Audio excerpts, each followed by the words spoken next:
Paz do Senhor Jesus. Vamos abrir a palavra de Deus no Evangelho segundo João, capítulo 5, versos 39 a 47. Mas, por favor, já tenha em mente que eu vou pregar em Gênesis, tá certo?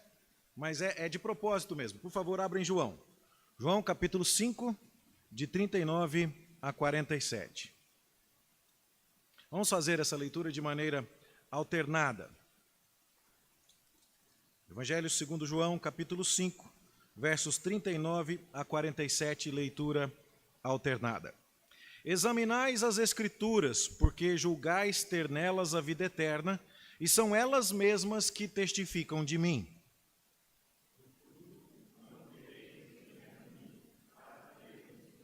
Eu não aceito glória que vem dos homens.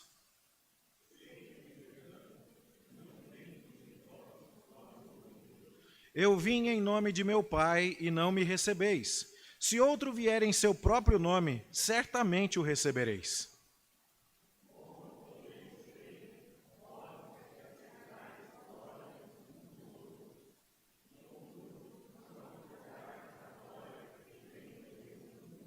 Não penseis que eu vos acusarei perante o Pai. Quem vos acusa é Moisés, em quem tendes firmado a vossa confiança.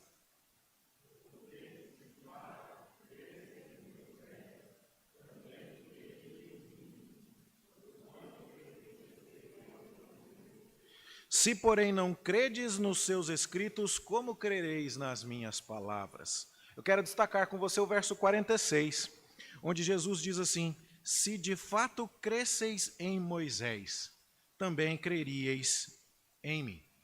Que o Senhor nos abençoe nesta manhã no estudo da sua palavra. Nós não precisaremos abrir necessariamente aqui o texto de Gênesis, você conhece bem, que no princípio criou Deus os céus e a terra, e que lá no primeiro capítulo do livro de Gênesis, nós temos um relato de toda a história da criação, de como Deus criou todas as coisas que existem. E nós estamos iniciando a exposição desse livro bíblico com a deliberada intenção de fornecer à igreja um fundamento de fé. Queremos que você tenha uma estrutura de crenças fundamentais, que sejam um fundamento para todo o seu sistema de pensamento. Falamos um pouco sobre isso no domingo passado à noite, como esse tipo de crença forma a sua visão de mundo, a sua cosmovisão. E agora nós vamos começar a analisar o texto propriamente dito. Domingo passado, quando inauguramos o estudo de Gênesis, portanto, nós dissemos: várias das decisões práticas que você toma na vida, vários dos conceitos que orientam a sua maneira de pensar, são lá atrás, lá naquela parte às vezes até inconsciente do seu ser, são sustentados pela sua maneira de enxergar o mundo. E nós tentamos lhe explicar como a sua visão de mundo precisa ser fundamentada por crenças da Escritura, e por isso nós vamos começar do comecinho. Mas a pergunta que nós queremos responder hoje é: posso confiar neste relato? Será que depois de todas as descobertas científicas, depois de todas as mudanças da sociedade, depois da Revolução Industrial, depois de tantas teorias e outras coisas mais, eu posso de verdade olhar para o livro de Gênesis e ainda basear a minha vida neste livro? E é esta pergunta que eu quero responder a você. Este sermão que eu vou pregar hoje pode me trazer muita encrenca se ele for editado. Se as pessoas fizerem aquilo que muitos têm feito ultimamente, tirar algumas das frases que eu vou dizer agora do contexto e tentarem usá-las contra mim, eu vou arrumar problema. A minha segurança é que o sermão está sendo gravado por inteiro. E aí então você vai entender que, embora eu exponha a ideia dos outros, eu não as defendo. Mas nestes próximos minutos, eu vou tentar mostrar a você o que aconteceu comigo na primeira aula de Antigo Testamento que fiz no seminário em 1998. Quando o professor começou a atacar o livro de Gênesis de propósito. E eu, sentado na cadeira, comecei a falar assim: agora já era. O que eu vou contar para o pessoal lá da igreja? E ele me convenceu ao longo de metade da aula, da primeira aula que ele deu, ele me convenceu que eu não tinha nada para aprender no livro de Gênesis. E aí ele usou a segunda metade da aula e o resto do semestre para me mostrar que aquilo estava redondamente enganado e que eu podia entregar minha vida àquele livro com toda tranquilidade. Eu espero que você escute primeiro os argumentos de quem não confia na Bíblia, de quem não confia nesse livro, e saiba que eu não acredito nisso, mas eu vou tentar argumentar com você algumas coisas aqui, para você entender de onde tem surgido tanta oposição, tanta desconfiança, tanta atitude negativa para com Deus e para com a sua palavra. A primeira coisa que eu gostaria de convidar você a ler está em Gênesis capítulo 36. Se você quiser abrir a sua Bíblia para acompanhar, fique à vontade. Gênesis 36, verso 31. O que nós lemos ali é curioso. Gênesis capítulo 36, verso 31. Está escrito assim: são estes os reis que reinaram na terra de Edom, antes que houvesse rei sobre os filhos de Israel. Aqui então em Gênesis, capítulo 36, versículo 31, está sendo dada para você uma lista de reis que descenderam de Esaú. E eles governaram antes de haver rei sobre Israel. Nesta frase aqui, a Bíblia está meio que se entregando. A pessoa que escreveu esta frase já vivia na época em que Israel tinha rei. Você consegue perceber? São estes os reis que reinaram em Edom antes que tivesse rei em Israel. Então, essa pessoa sabe que em algum momento do passado dela já houve rei na terra de Israel. E a pergunta é, quando Moisés estava vivo, tinha rei em Israel? Não. Tá vendo? Não foi Moisés que escreveu. E você acreditando que foi Moisés. Cuidado, lembra, tá? Aqui é o ímpio falando, não é o pastor Márcio. Mas você percebe o argumento? Então, não foi Moisés que escreveu isso aqui. Vamos mais um pouquinho, vá para Deuteronômio, capítulo 34. Vamos dar uma lida ali no que está escrito em Deuteronômio, capítulo 34. Nós não precisamos ir muito longe, basta apenas ler o título editorial e entender o assunto do capítulo, a morte de Moisés. Então, subiu Moisés das campinas e tal, e aí vai contar como é que foi que Moisés morreu. Você acredita mesmo que Moisés escreveu como ele ia morrer? Deixou tudo anotadinho e depois saiu com a marcha fúnebre. Vou morrer do jeito que eu escrevi? Será que foi assim? Nem eu acredito nisso. Mas o ímpio também não acha que foi desse jeito. Lembra, tá? É o ímpio falando aqui. É o argumento de quem não acredita, que eu vou rebater daqui a pouquinho. Tem mais. As pessoas, a partir de uma análise humana da Bíblia, entendendo que ela é um livro feito por homens, o que nós também reconhecemos, embora digamos que é um livro divino-humano, mas aqueles que só enxergam a Bíblia como um livro humano, defendiam o seguinte: profeta é uma pessoa interesseira, que gruda no rei para falar em nome de um Deus aquilo que o rei quer ouvir. Então, eu não acredito que as coisas aconteceram na ordem como a Bíblia diz, que primeiro Deus mandou Moisés como profeta, trazendo a sua lei, e que só depois veio Davi e veio Saul como os primeiros reis de Israel. Não. Na cabeça dos que não acreditam na Escritura, a história foi da seguinte ordem. O livro dos Juízes está contando de uma época em que Israel estava em Canaã, cada um fazia o que achava mais certo, o que dava na cabeça, mas aí eles perceberam que precisavam ter um rei, como os demais povos cananeus. E eles falaram: Samuel, a gente quer ter um rei. E aí, então, acontece de ter um rei ali.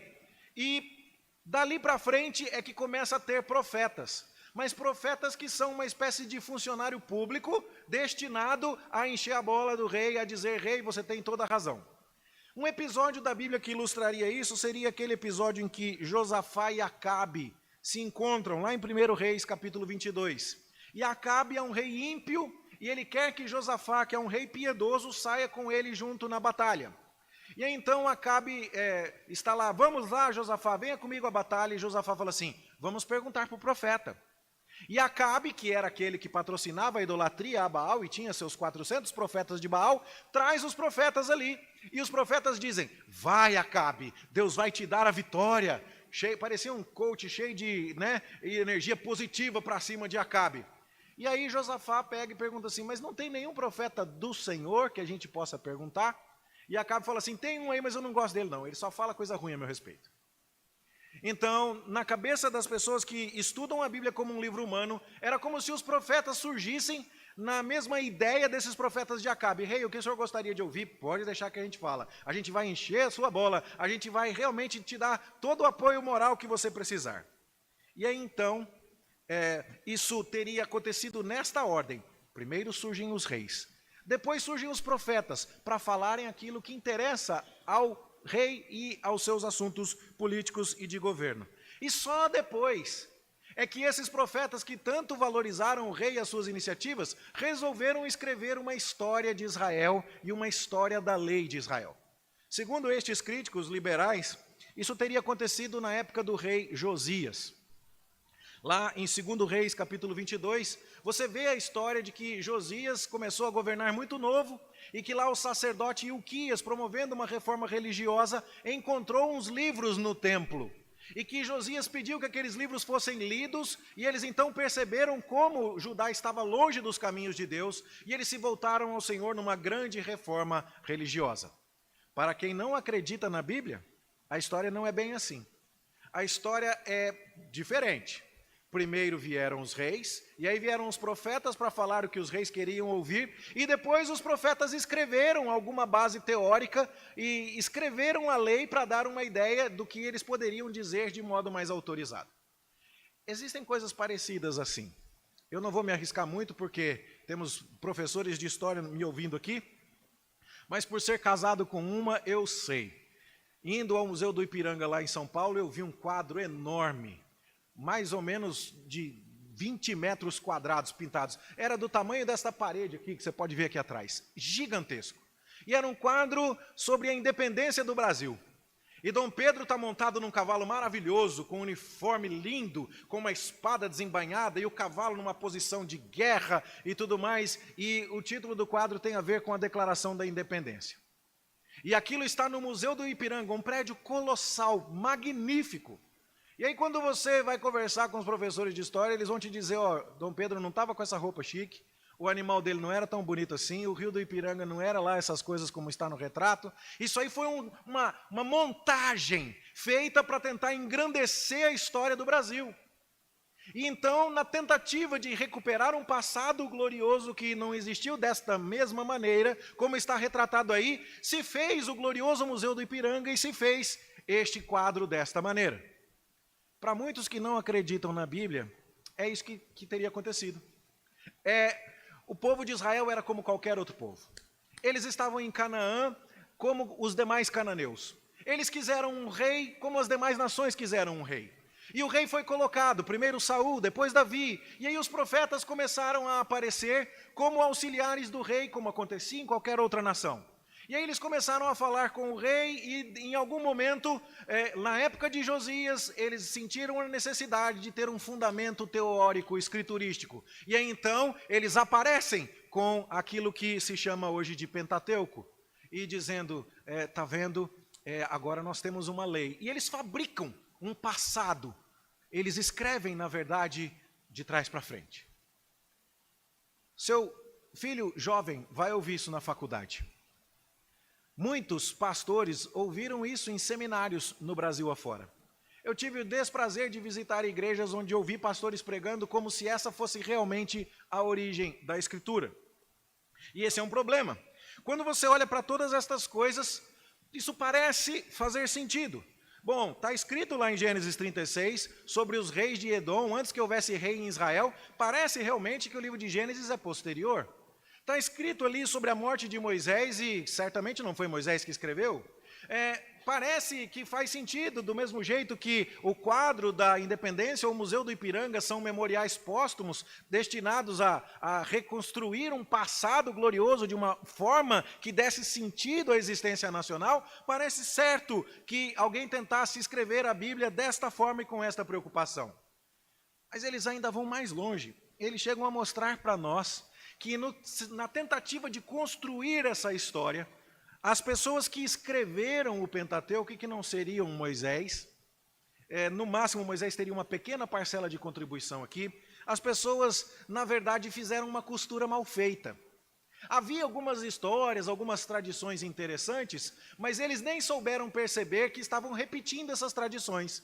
De novo, hein? Não sou eu que acredito nisso. Isso é para você ver a má atitude das pessoas para com a Bíblia. Mas olhe comigo, por favor, em Gênesis capítulo 12, versículo 13. E veja ali o seguinte. Nós estamos falando da história de Abraão, que você conhece, E Abraão, ele peregrina pelo Egito. E ele tem medo, porque a sua esposa Sara é uma mulher muito bonita. E ele então, com medo de ser morto, ele diz a ela: Sara, fala para eles que você é minha irmã. E aí a Sara fala que é irmã e ela vai parar no harém de Faraó. E aí, então, Gênesis 12:13 está escrito assim: Dize, pois, que és minha irmã, para que me considerem por amor de ti e por tua causa me conservem a vida. E lá no verso 19 deste mesmo capítulo, você vai ver o Faraó, depois de ter sido castigado por Deus, por ameaçar a família abençoada de Faraó, trazendo Sara para o seu harém. O Faraó fala com Abraão assim: por que você me disse que ela era sua irmã? Por isso eu tomei Sara para ser minha mulher. Agora, pois, está aí a tua mulher, toma a tua mulher e vai embora. E aí, então, essa história, a gente termina com ela, ok, mas a gente segue lendo mais um pouquinho e vai lá para o capítulo 26 de Gênesis. E lá no capítulo 26, nos versículos 7 e 9, a gente lê o seguinte. Gênesis 26, 7. Perguntando os homens daquele lugar a respeito de sua mulher, a respeito de Rebeca, a mulher de Isaque, Isaque disse: é minha irmã, pois temia dizer, é minha mulher, para que, dizia ele consigo, os homens do lugar não me matem por amor de Rebeca, porque era formosa de aparência. Quando você lê isso, você diz assim: eu já vi esse filme. E aí, então, aqueles que desconfiam da autoridade da Escritura estão olhando por todo esse sistema. Eles pegaram a menção a reis em Israel, em Gênesis 36, eles pegaram a ideia de que Moisés já estava morto em Deuteronômio 34 e disseram, parece que alguém depois de Moisés andou mexendo nisso aqui. Eles pegaram a ideia de que reis surgem primeiro, depois surgem profetas, que depois escrevem a história do povo, localizam isso lá na época de Josafá, no 6º século, 7º século antes de Cristo, e agora começam a dizer, na hora de escrever essa história de trás para frente, eles nem perceberam que colocaram a mesma história escrita duas vezes. Era uma história só, a história de um patriarca que era casado com uma mulher bonita e que mentiu sobre ela ser irmã dele para não ser morto, e que daí então alguém tentou colocar a mão na esposa dele, e aí Deus, de alguma forma miraculosa, livrou a família desta intervenção. Pois é o que acontece aqui no versículo 9 do capítulo 26. Então Abimeleque chamou a Isaque e lhe disse: é evidente que ela é tua esposa. Como, pois, disseste, é minha irmã? E aí você percebe que Abimeleque, na terra de Gerar, dos filisteus, estaria numa posição paralela com o faraó do Egito quando aconteceu o episódio com Abraão e Sara. E aqueles que não acreditam na Bíblia estão dizendo, tá vendo? Não sabem nem disfarçar, contaram a mesma história e nem perceberam. Você consegue entender a pressão que isso exerce sobre o teu filho jovem no primeiro ano da faculdade, quando ele vai estudar sociologia ou antropologia, e o professor, ao estilo daquele filme Deus Não Está Morto, pergunta lá na sala quem é que ainda acredita naquele livro arcaico chamado Bíblia Sagrada, e todo mundo começa a dar risada, e o teu filho ou a tua filha que estavam prestes a levantar a mão já começam a se sentir acanhados e já começam a se esconder. Pois eu não quero começar a estudar este livro com você sem que você saiba das razões pelas quais nós não precisamos nos envergonhar da palavra de Deus. Nós estamos aqui então apresentando a você estes fatos. Há quem duvide da Bíblia, porque em Gênesis 26 é óbvio, em Gênesis 36 é óbvio que aquele pedacinho ali não foi Moisés que escreveu. Em Deuteronômio 34 é óbvio que aquele pedaço lá não foi Moisés que escreveu. Desta constatação, eles partem para a ideia do que tem sido visto na história. Os reis surgem primeiro, os profetas vêm para auxiliá-los e os escritos sagrados vêm compostos por esses profetas. Eles localizam isso na época do rei Josias, e eles ainda dizem que a escrita não ficou muito bem feita, porque tem episódios no livro de Gênesis que são claramente repetidos, como é o caso destes que nós acabamos de mencionar. Como nós reagimos a isso? Como nós respondemos a isso à luz da palavra de Deus? Nós precisamos dar uma resposta. 3 de cada 5 jovens cristãos que ingressam à faculdade acabam deixando a fé. 60% dos jovens que cresceram na igreja, que ouviram as histórias da Bíblia, que aprenderam sobre Moisés, sobre Noé, sobre Davi, sobre Abraão, Isaque, Jacó, Jesus Cristo, vão para a faculdade e são bombardeados com esse tipo de aparente erudição, e voltam dizendo: pai, mãe, o que vocês estão fazendo ao acreditar nesse livro? Nós não podemos nos atrever a estudar Gênesis antes de dar a você uma palavra sobre por que este livro é confiável, porque este livro é digno de toda a nossa atenção. Vamos então à nossa resposta. Nós lemos lá no Evangelho de João, no capítulo 5, algo que deve ser bem lembrado aqui.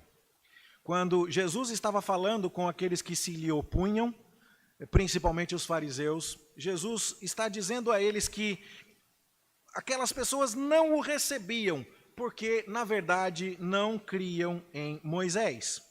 Jesus diz a eles assim: não penseis que eu vos acusarei perante o Pai. Quem vos acusa é Moisés, em quem vocês têm firmado a vossa confiança. Mas se de fato vocês crescem em Moisés, vocês também creriam em mim.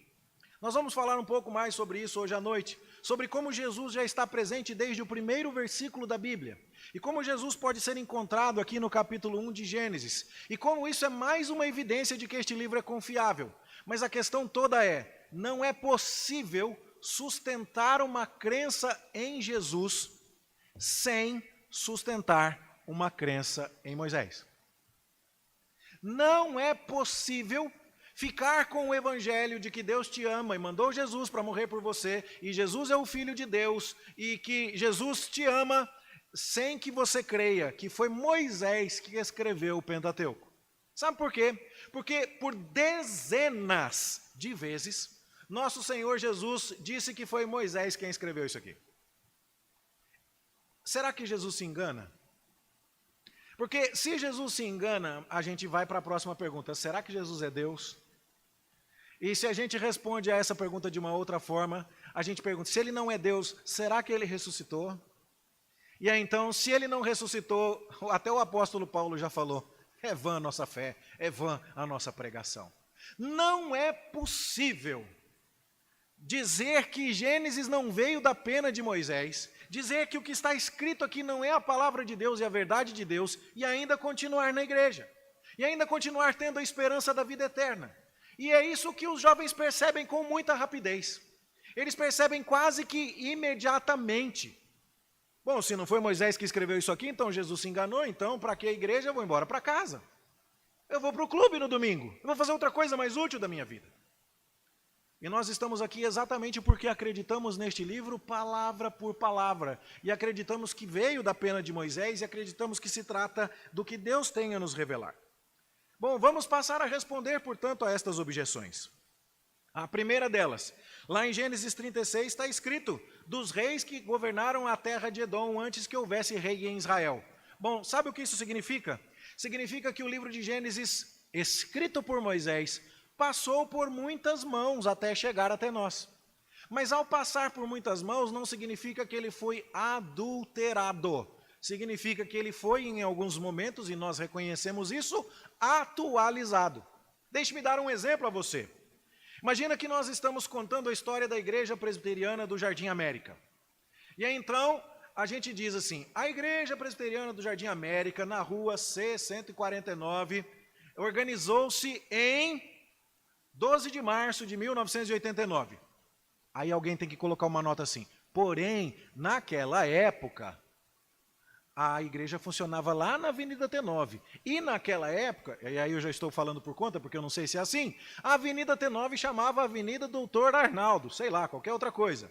E aí, então, a pessoa que está colocando essa glosa, esse comentário, ela não está de jeito nenhum adulterando os fatos. Ela está simplesmente trazendo para o conhecimento de um leitor mais moderno algumas informações das quais ele precisará para entender as coisas. O que está acontecendo aqui em Gênesis capítulo 36? Deus tinha prometido que Esaú seria uma grande nação. E agora, isso estava registrado no livro do Gênesis, e alguém que pegou aquele livro resolveu colocar. Quer ver quais foram os reis que surgiram de Esaú? E colocou os nomes. Esta parte do livro de Gênesis é posterior, nós não temos nenhum problema com isso. Mas isso significa que todo o livro de Gênesis é uma fraude? É claro que não. Isso é muito longe. Essa atualização muda o sentido da Bíblia? De maneira alguma. Ela é completamente inofensiva. Pelo contrário, ela inclusive atesta ainda mais a veracidade e a autenticidade do texto bíblico. Bom, foi Moisés quem escreveu o texto da sua morte em Deuteronômio 34? Claro que não. Nós imaginamos que possa ter sido Josué, que possa ter sido o sacerdote, filho de Arão, Eleazar, quem sabe? Pode ter sido alguma outra pessoa que viveu a época e que soube dos fatos em primeira mão para narrar. Mas isso então significa que Moisés não é o autor do livro? Bom, você sabe disso. Se você comprar hoje na livraria um livro de Platão, vai ter um prefácio lá, não vai? Vai ter um apêndice lá, não vai? Um pós-fácio? Vai ter a nota editorial? Vai ter alguma coisa desse tipo, um capítulo de apresentação que não foi de Platão? E nesse caso você vai acusar aquele livro de fraudulento? É claro que não.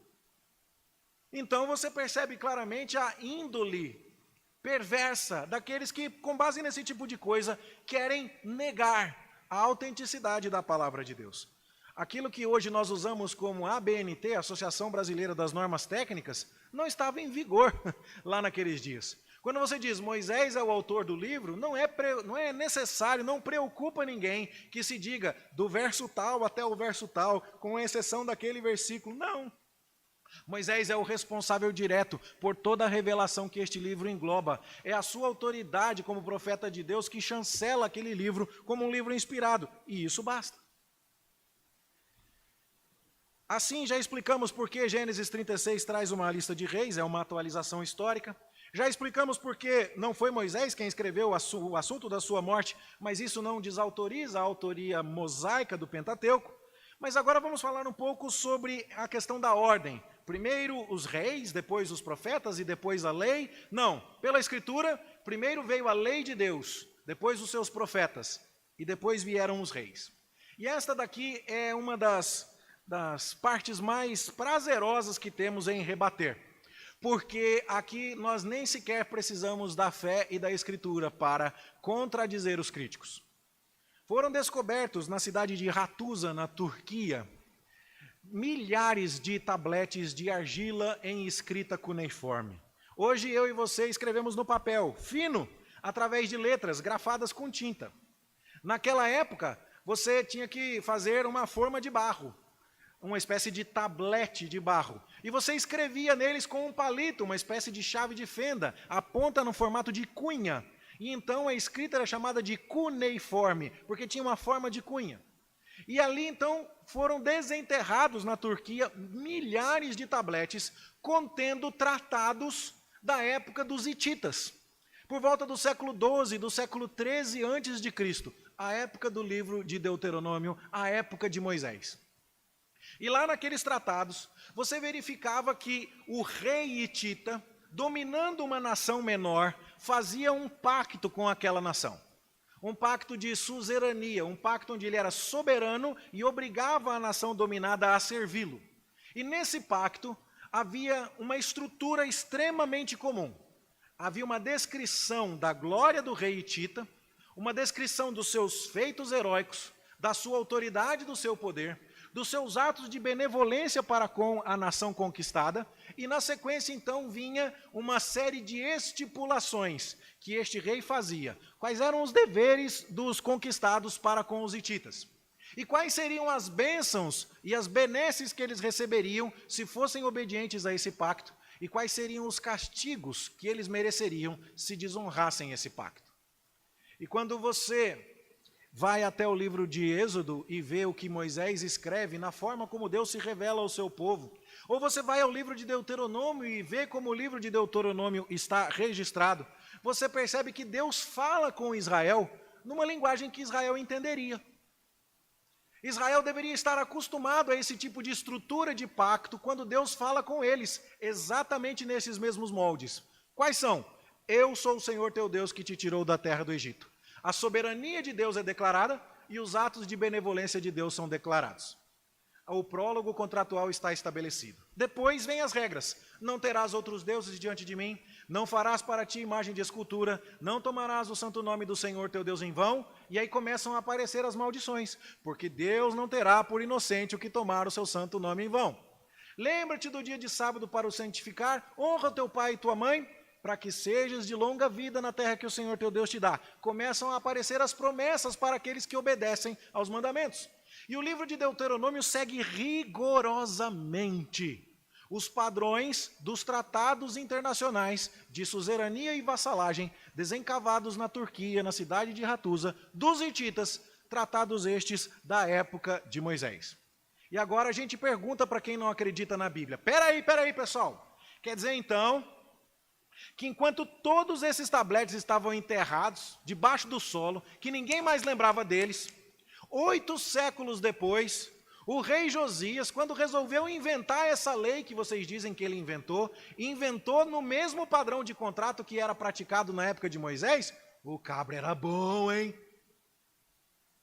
E então a gente olha para eles e diz assim: a história refutou vocês. Isso é importante de ser conhecido. E apesar disso ter sido fartamente divulgado, as teorias que negam a autenticidade da palavra de Deus como vindo da pena de Moisés ainda permanecem sendo ensinadas e divulgadas. Mas o último argumento, aquele da repetição. Olha lá, a história de Isaac está repetida, é a história de Abraão contada outra vez. Essas pessoas ainda não entenderam como Deus trabalha. Deus repete mesmo. Deus repete mesmo. Vou contar para você a história de Deus falando sobre comida. Lá no Jardim do Éden, Deus falou: não come essa comida aí não, porque não vai dar certo. E o homem resolveu comer aquela comida e deu tudo errado. E aí lá no deserto, Deus falou com o povo: está aqui a comida que eu estou mandando, o maná, chovendo o pão do céu. E o povo se enjoou daquela comida e recebeu a justiça de Deus. Até que vem o Jesus Cristo, o segundo Adão, aquele que vai se identificar com o povo de Israel. Jesus não vai comer mal como o primeiro Adão comeu no Jardim do Éden, nem vai comer mal como Israel comeu no deserto. Ele vai comer bem. E quando o diabo fala para ele: está com fome, manda a pedra virar pão, ele diz: não, não é só de pão que vai viver o homem, mas de toda a palavra que procede da boca de Deus. É a mesma história, contada 3 vezes em 3 momentos distintos.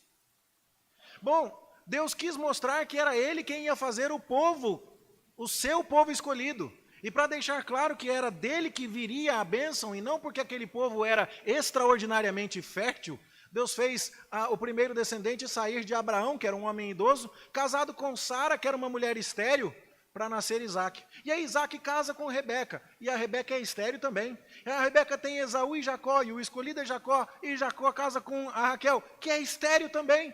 Deus gosta de repetições. E aí então vamos olhar para a história repetida aqui de Abraão e de Isaac. Sabe qual é a história? É a história de um patriarca meio fraco, um pecador, que ao invés de confiar em Deus em todas as circunstâncias, resolveu fazer os seus próprios ardis. Esposa, diz lá que você é minha irmã. Um patriarca que falha em proteger a sua esposa amada e que coloca ela nos braços do faraó, no caso de Abraão, ou nos braços de Abimeleque, no caso de Isaac com Rebeca. E aí, então o que acontece? Deus não permite. Apesar da falha moral do patriarca e apesar da ameaça que é dirigida à família da aliança, Deus intervém e salva a família pactual. Deus impede o faraó de fazer mal a Sara. Deus impede Abimeleque de fazer mal a Rebeca. E Deus ainda julga tanto o faraó quanto o Abimeleque, apesar de, neste caso específico, ambos estarem inocentes. E eles percebem que a bênção de Deus está com o faraó e está com Isaac. E os dois mandam tanto o faraó quanto Isaac embora, dizendo: vai embora, por favor, leva dinheiro, leva o que você precisar, mas por favor, vai embora, porque Deus está com você e eu acabei encostando em você sem saber.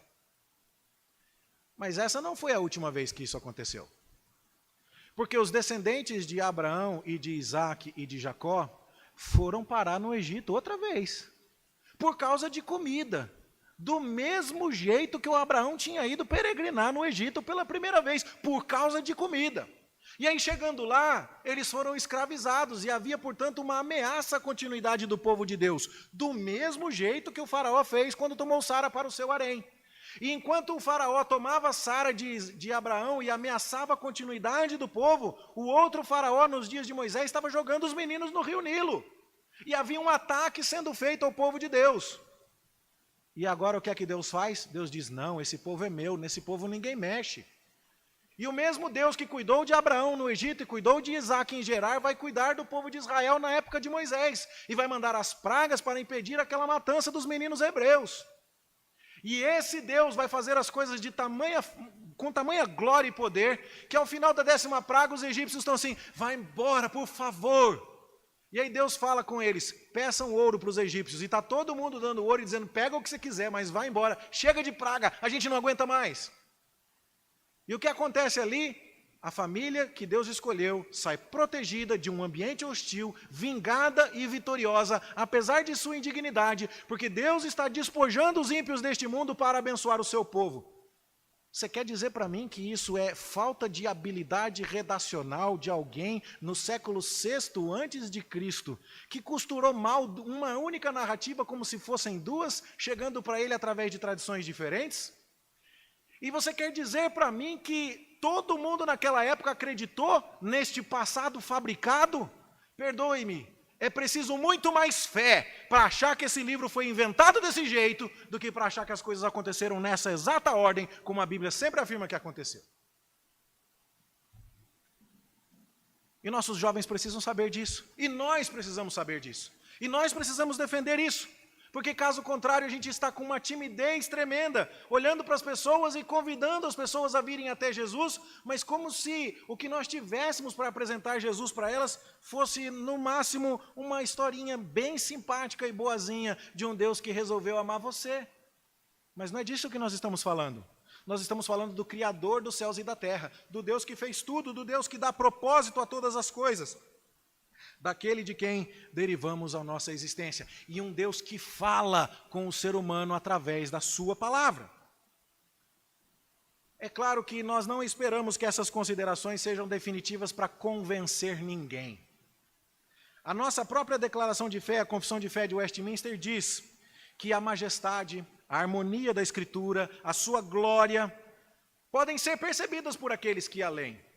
Bom, acabei de mostrar a você como padrões se repetem ao longo de toda a Bíblia, como ela faz sentido, como é natural que Deus primeiro tenha dado a sua lei para depois levantar os profetas que mandam a lei ser obedecida e depois colocar o rei para obrigar a obediência dessa lei. Acabamos de falar sobre a sequência tão natural, lógica da Bíblia, como ela se apresenta a nós. Mas no final das contas, para convencer alguém, até mesmo nós em nossa declaração de fé reconhecemos, é preciso o convencimento do Espírito Santo. Ninguém vai se dobrar a esta palavra se não for o Espírito Santo. Mas a questão é que entre nós, que entendemos pelo Espírito que Deus está falando conosco aqui, não pode haver aquela atitude medrosa e covarde de quem resolve acreditar na Bíblia a despeito do que dizem os estudados. Nós não estamos encurralados, com o mundo gritando contra a nossa Bíblia e a gente se perguntando como vamos fazer para ainda salvar aquilo em que acreditamos. Não, não é isso não. Os que estão encurralados são eles, tentando manter essas teorias de rebelião, a despeito de todas as evidências arqueológicas, da majestade da Escritura, a despeito de este ser o livro mais vendido de todos os tempos, mais traduzido, mais veiculado, mais conhecido, mais harmonioso, mais atacado. A despeito de tantas e tantas vidas terem mudado de maneira tão drástica a partir da leitura deste livro. Quem está sob ataque não somos nós, são eles. E isso tem que ficar muito claro para mim e para você. É claro que precisa ter fé, nós não estamos negando isso. Tanto aqueles que acham que esse livro é produto de uma reinvenção do passado na época de Josias, mas eles não estavam lá, eles não têm vídeo do YouTube com Josias explicando como é que foi que o Pentateuco foi escrito. Nós também não temos. Existe fé da nossa parte e existe fé da parte deles também. A questão é que nós entendemos que a nossa fé é muito melhor. Ela é muito mais lógica, ela não contraria evidências. E ela tem outras implicações muito importantes aqui, que são as consequências de escolhermos o caminho da fé e o caminho da palavra de Deus. A primeira delas, irmãos, vamos pensar bem. Se esse livro aqui for invenção de algumas pessoas astutas na época de Josias, não vale a pena perder a minha vida e a sua por causa dele, não é verdade? Outras pessoas escreveram outros livros interessantes também, quem sabe a Ilíada, quem sabe a Odisseia, quem sabe Lusíadas, quem sabe a obra de Machado de Assis, quem sabe Star Wars, Vingadores. Tem tantas outras histórias por aí, se essa aqui é só mais uma, então não vale realmente a pena sofrer por causa do Evangelho, ser humilhado, sofrer privações por causa de Cristo. Mas se este livro é a verdade de Deus, Então, cada minuto que nós passamos estudando este livro, aprendendo deste livro, meditando nele, buscando orientação nele para a nossa vida, é um minuto precioso e investido. E o que traz uma consequência óbvia. Nós vamos olhar para isso aqui como uma história acidental, como alguma coisa que foi acontecendo e os profetas falaram algumas coisas lá para os reis e depois outros resolveram escrever e está aí.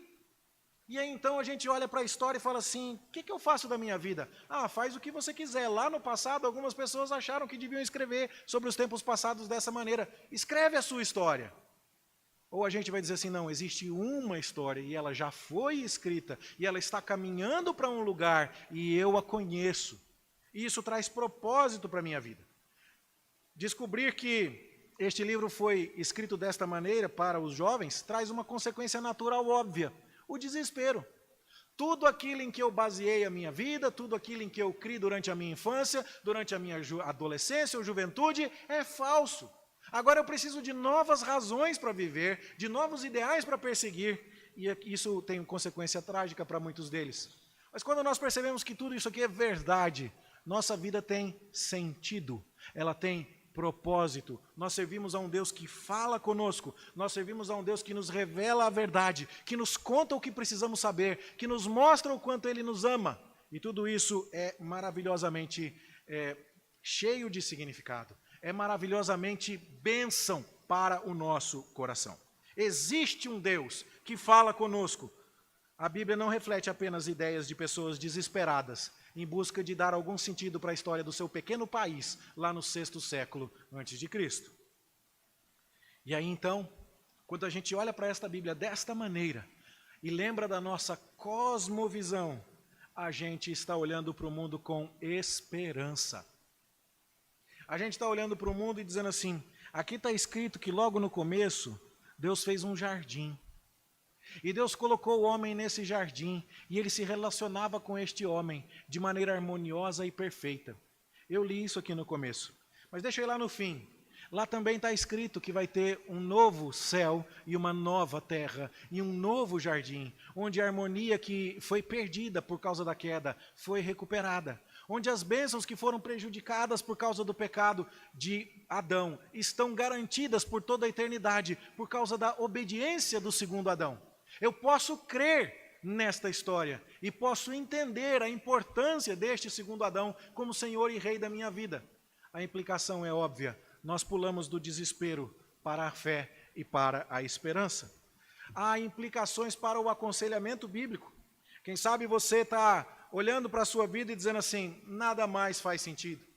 Nada saiu do jeito que eu planejei. Quando eu fiz as minhas contas, brincando de boneca com 7 anos de idade, aos 29 eu já estaria no 3º filho, Washington.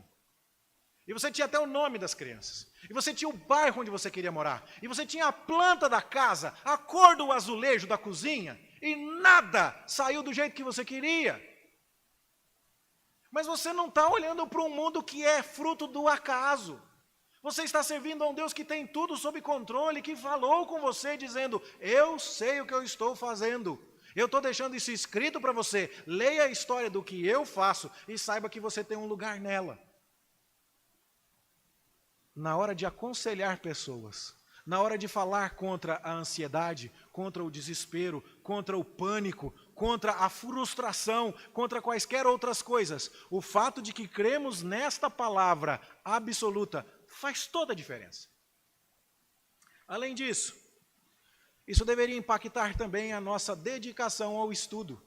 Se você crê de verdade que Deus falou aqui, você deveria estar preocupado em ouvir.